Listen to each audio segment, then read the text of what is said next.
하나됨을 이룹시다 라는 제목으로 함께 말씀을 나누겠습니다. 1981년에 노인복지법이 정한 경로우대 조항에 따라서 우리나라의 노인 기준 연령이 65세로 통용되고 있습니다. 그런데 정작 65세는 노인이라는 생각을 하지 않습니다. 그 나이가 되어도 여전히 건강하고 사회활동이 충분하다고 생각하지만 사회적으로 쓸모를 줄여버리는 노인으로 분류하고 있습니다. 실제로 보건복지부가 2023년도에 발표한 노인 실태조사에 따르면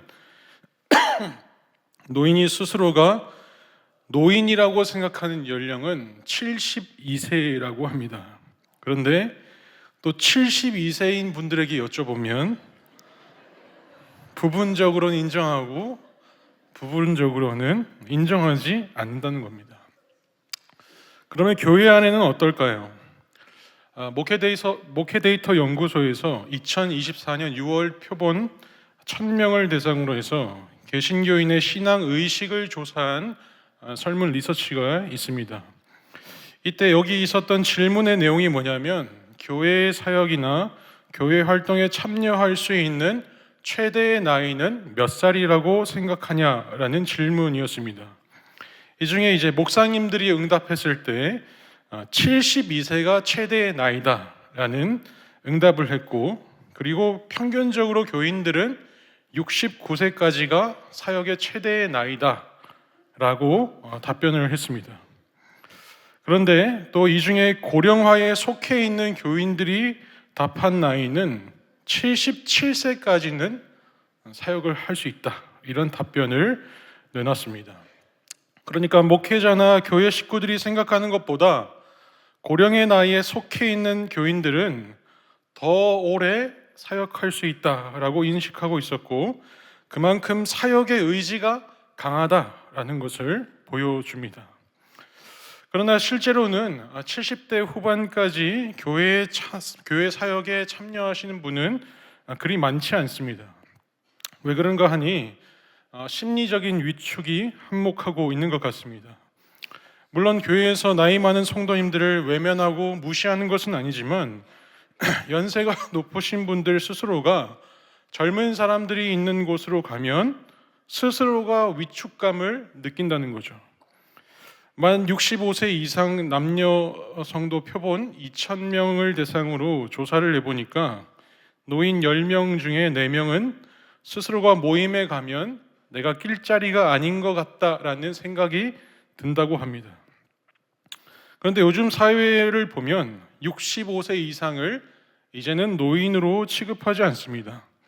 100세 시대를 살아가는 때라고 얘기하면서 70대, 80대가 되어도 젊네요, 한창이네요, 이런 말을 서슴없이 합니다. 80대에 암이 걸리면 그냥 방치하고 남은 여생을 편하게 보내시라는 말이 불과 몇 년 전까지만 해도 있었습니다. 그런데 요즘은 다르죠. 이제는 적극적으로 수술을 하고 재활을 하면서 이후의 여생을 더 살아갈 생각을 하게끔 만들고 있습니다. 여러분, 이제 우리나라의 기대 수명이 84세까지 늘었고 앞으로도 계속 늘어날 전망이 있습니다. 비록 흔히 말하는 무병장수의 기간은 아니다 하더라도 이제는 의학 발달로 인해서 유병장수로 살아가는 나날들이 더욱더 늘어나고 있다는 겁니다. 들어보셨는지는 잘 모르겠지만 100세 인생이라는 노래가 있습니다. 이 곡이 1995년도에 작곡된 노래더라고요. 이 작곡가의 친구 아버지가 50대라는 이른 나이에 돌아가셨는데 그렇게 슬프게 우는 모습을 보고 참 더 오래 살았으면 좋겠다, 이런 마음을 갖고 이 가사를 썼다고 합니다. 여러분, 가사의 내용은 이렇습니다. 60세에 저 세상에 날 데리러 오거든 아직은 젊어서 못 간다고 전해라. 70세에 저 세상에서 날 데리러 오거든 할 일이 아직 남아 못 간다고 전해라. 80세에 저 세상에서 날 데리러 오거든 아직은 쓸만해서 못 간다고 전해라. 90세의 저 세상에서 날 데리러 오거든 알아서 갈 테니 재촉 말라 전해라. 100세의 저 세상에 날 데리러 오거든 좋은 날 좋은 시에 간다고 전해라. 여러분, 이렇게 100세의 인생이라는 노래가 한창 우리 시대에 또 유행이었습니다. 근데 이제 기대 수명이 점점 늘어나다 보니까 이제 이 100세 시대, 100세 인생이라는 이 가사에 100세까지였는데 이제 150세를 추가해서 다시 음원이 나왔습니다. 한번 들어보십시오. 여러분, 분명한 것은 우리가 살아가는 때는 병이 없어 오래 살아가기도 하지만 병을 앓고도 오래 살아갈 수 있는 시대가 되었습니다. 그렇다면 우리가 주어진 생명 안에서 좀 더 생각해 봐야 할 것이 있습니다. 오래 살려고 버티는 싸움을 해내는 것이 아니라 이제는 그런 오랜 세월을 살아감에 있어서 어떻게 살아갈 것인가의 고민을 우리 신앙인으로서 다시 할 필요가 있다는 겁니다. 오늘 본문 말씀을 한번 살펴보겠습니다. 이스라엘 백성들이 출애굽을 하고 나서 가나안 땅으로 가는 길에 르비딤이라는 지역에 이릅니다. 이곳에서 두 가지 사건이 있었는데 첫 번째가 우리가 알고 있는 반석, 물의 사건입니다. 이스라엘 백성들이 전에는 광야길을 가는 곳곳마다 물을 공급받을 수 있는 작은 우물들이 있었던 것으로 보입니다. 그런데 르비딤에 이르렀을 때에는 그런 우물을 발견할 수 없어서 물의 갈증이 이 이스라엘 전체에게 있었던 겁니다. 그래서 모세를 원망하며 다퉜고 결국 모세가 하나님께 아뢰어서 반석을 지팡이로 내리쳐 물을 공급하는 사건이 있었습니다. 그리고 바로 이어서 두 번째 르비딤의 사건이 있습니다. 오늘 본문의 사건인데 아말렉과의 전쟁이 일어납니다.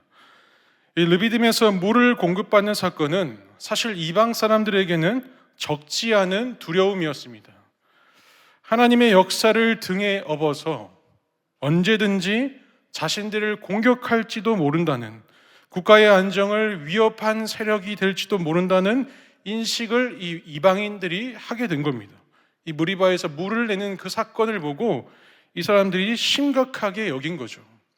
그래서 이 르비딤에 거주하고 있었던 아말렉이 이 사건에 개입하여서 이스라엘 백성들과 전투를 벌입니다. 이스라엘 백성들이 노예 생활을 430년 동안 하다가 이제 광야로 나와서 가나안을 가는 길이었으니까 이 군대라는 조직이 되어 있지 않고 이들은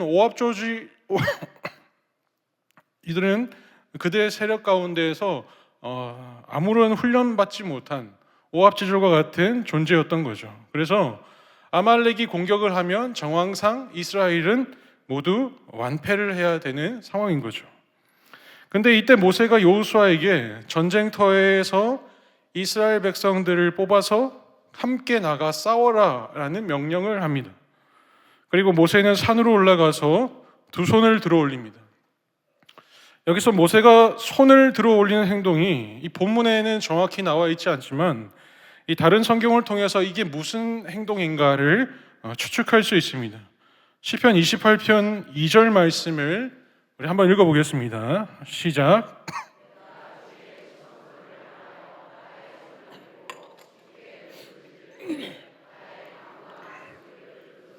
아멘.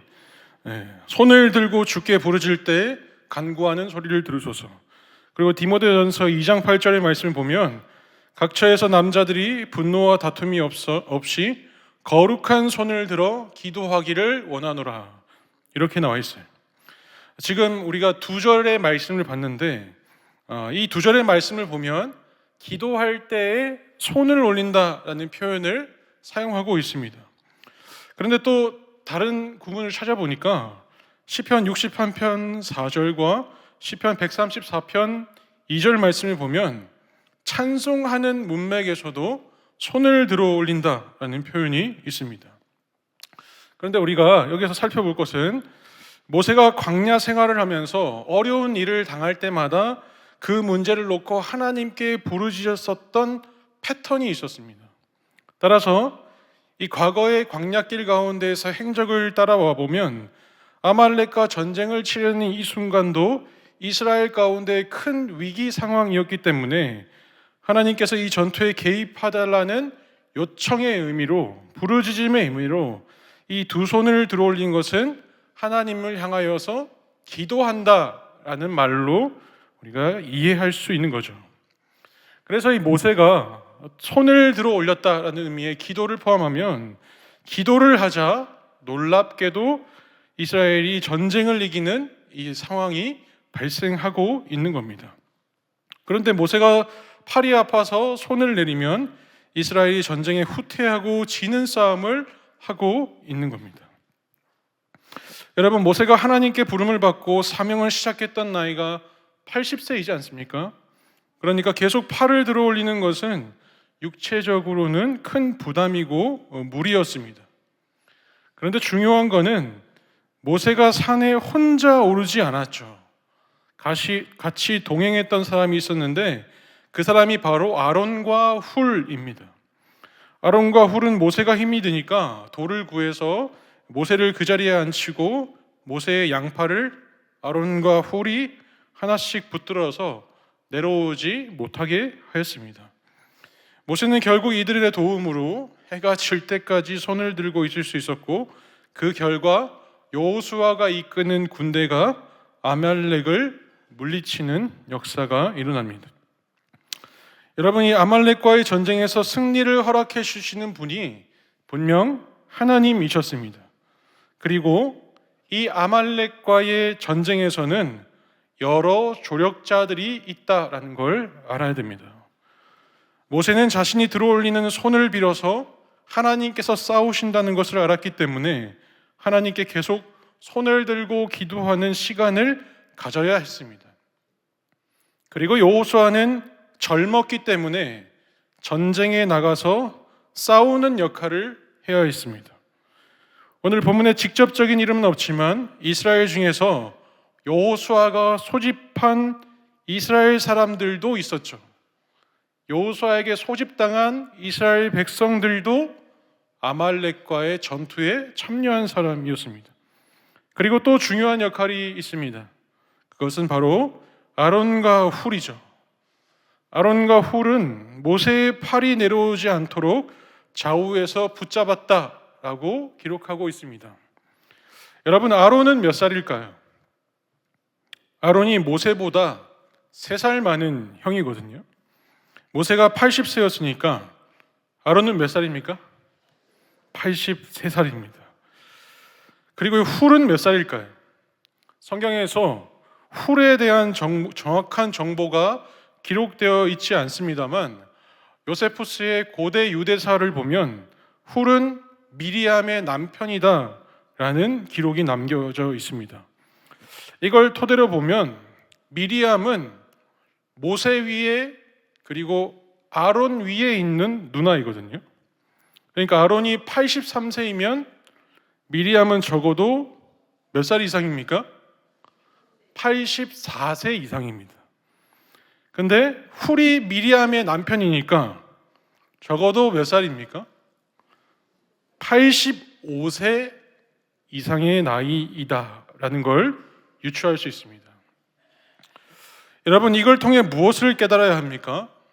80이 넘는 노년의 나이라 할지라도 하나님께 쓰임받는 일이 존재한다는 겁니다.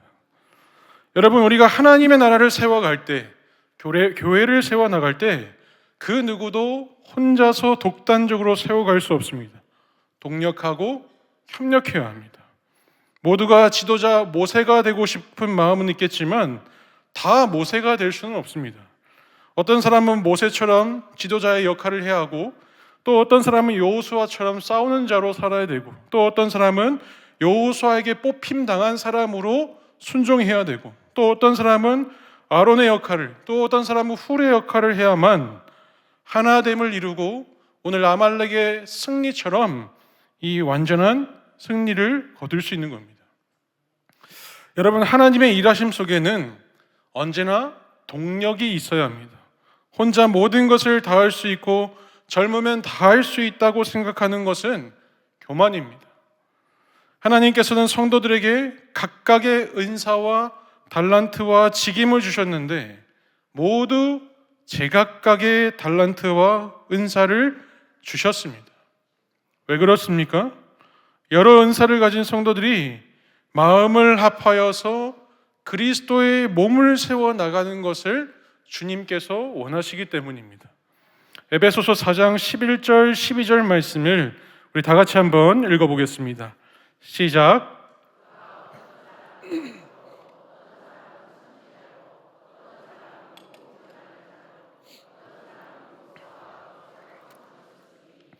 이는 성도를 온전하게 하여 봉사의 일을 하게 하며 그리스도의 몸을 세우려 하심이라. 아멘. 여러분 11절 말씀을 다시 보면 어떤 사람은 사도, 선지자, 복음 전하는 자, 목사, 교사 이렇게 삼으셨다라고 얘기하고 있습니다. 이 말씀을 보면 그 누구도 자기 스스로가 자신의 직임과 달란트를 임명하지 않았다는 겁니다. 하나님께서 부르시고 삼으시는 특별한 은혜, 이 섬김의 은혜는 내가 스스로 정하는 것이 아니라 하나님께서 각 사람에게 직접 주셨다는 겁니다. 70이 넘었다고, 80이 넘었다고 해서, 은퇴했다고 해서 스스로가 내 달란트를 내려놓을 수 있는 권한이 없다는 겁니다. 스스로가 교회에서 배제되려고 하면 됩니까? 그래도 교회는 잘 돌아가겠지 이런 생각이 드십니까? 그렇지 않습니다. 노년의 경륜과 노년의 그 무르익음이 교회에 꼭 필요하다는 겁니다. 여러분들이 젊었을 때 가졌던 뜨거운 마음들이 오늘 우리 공동체 안에는 여전히 그리스도의 몸을 세워 나가는데 필요한 자양분입니다. 제가 전화나 대면으로 이 연로하신 성도님들과 얘기를 해보면 종종 듣는 말이 본인 스스로께서 뒷방 늙은이라는 말을 합니다. 목사님, 뒷방 늙은이인 마당에 뭘 바랍니까? 제 나이에 뭘 할 수 있습니까? 이런 말씀들을 하십니다. 그리고 이어서 하시는 말씀이 제가 과거에 교회에서 섬겼던 일이 뭔지 아십니까? 라면서 사역을 브리핑하세요. 식당 봉사, 전도, 양육, 전도의 활동, 주일학교 교사 이런 걸 다 해봤습니다. 다 했습니다. 이제 더 이상 안 해도 됩니다. 할 수 있는 것이 이제는 없습니다. 도움이 못 되어서 죄송합니다. 이런 말씀들을 하면서 마무리합니다. 여러분, 어쩌면 여러분들도 이런 마음을 먹고 신앙생활을 하고 있지 않습니까? 은퇴할 때까지만 계수하면서 은퇴할 때까지만 순종하면 된다라는 생각을 하고 있지 않으십니까? 이 자리에 모인 사랑하는 권사님, 그리고 장로님, 집사님, 성도님들, 우리는 나이를 떠나서 여전히 하나님께 쓰임 받을 수 있는 도구입니다. 하나님께서 할 일이 다 끝났으니 교회에서 너에게 맡겨진 일은 더 이상 없다라고 명령하신 적이 없습니다. 하나님께서 내게 주신 또 다른 직임과 역할을 찾으시기를 바랍니다. 어떤 모양으로 어떤 형태로 쓰임받을 수 있을지를 하나님께 구하여서 하나님의 일을 동력하는 자로 계속해서 사시기를 간절히 축원합니다. 그리하여 우리의 교회의 모든 식구들이 예외가 없었으면 좋겠습니다. 누구는 안 돼, 이런 예외가 아니라 모두가 하나님의 나라를 위해 살아가고 주님의 교회를 더욱더 든든히 세워나가는 역할을 감당하는 우리 원당교회 식구들이 되기를 주님의 이름으로 축원합니다. 마지막으로 이 시를 하나 들려드리고 마무리하고자 합니다. 미국의 기업가였던 사무엘 울만이 78세라는 늦은 나이에 청춘이라는 시를 썼습니다. 그 시의 내용을 잠깐 소개하면 이렇습니다. 청춘이란 두려움을 물리치는 용기, 안일함을 뿌리치는 모험심, 그 탁월한 정신력을 뜻하나니 때로는 20살 청년보다 60살 노인이 더 청춘일 수 있네. 세월은 피부의 주름을 늘리지만 열정을 가진 마음을 시들게 하진 못하지. 사람들과 신으로부터 아름다운 희망, 기쁨, 용기, 힘의 영감을 받는 한 언제까지나 청춘일 수 있네. 영감이 끊기고 정신이 냉소의 눈에 덮이고 비탄의 얼음에 갇힐 때 그대는 20살이라도 늙은이가 되네. 그러나 머리를 높이 들고 희망의 물결을 붙잡는 한 그대는 80살이어도 늘 푸른 청춘이네.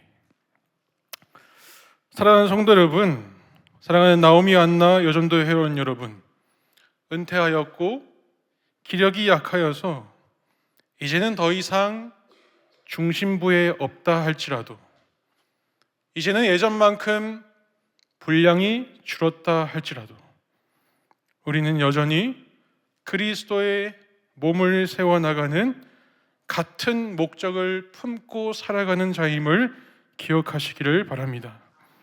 사랑하는 성도 여러분, 남은 여생이 죽음에 가까운 시기라 생각하고 마음의 평안에만 집중하고 계십니까? 나이가 나이인 만큼 이제 다른 거 다 내려놓고 구원과 영생에만 집중하며 살고자 하셨습니까? 여전히 청춘으로, 여전히 속사람으로 날로 새로워지는 자가 될 것을 결단하셔서 그리스도의 몸을 세워 나가는 일에 다시금 힘써 나아가시기를 주님의 이름으로 간절히 축원합니다. 기도하겠습니다. 사랑의 하나님 아버지, 감사합니다. 귀한 주의 권속들이 이 자리에 나왔습니다.